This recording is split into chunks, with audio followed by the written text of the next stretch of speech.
addan kutiin milkaa'inni kee kan yaaddu caalaa sitti dhiyoodha.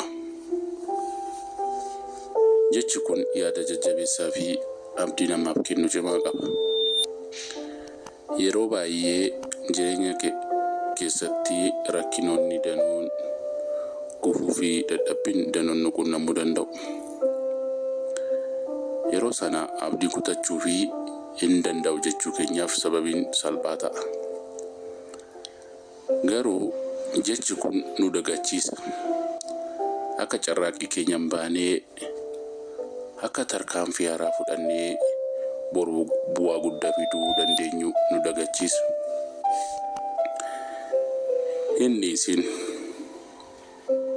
jechuun haalli ammaatti keessa jirtu si ibsuu dhiisuu danda'a.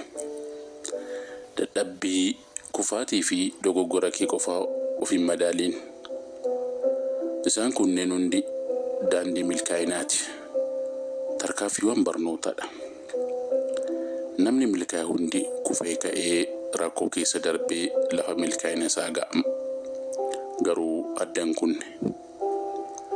Milkaa'inni kee kan yaaddu caalaa sitti dhiyoodha.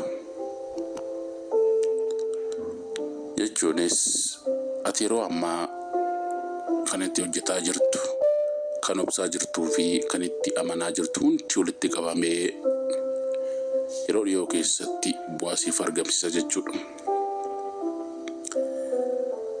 Yeroo baay'ee namni milkaa'ina isaa tarkaanfii muraasa qofaa deemee abdii kutatee booddeetti deebi'uun milkaa'inni sun isa jalaatti darba.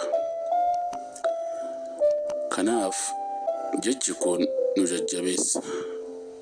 Akka abdiin kutannee, akka yaada keenya bifa gaariin to'annoo keenya jala oolchinu, akkasumas akka ofitti amannu amantaa keenya jabeessu nu taasisa.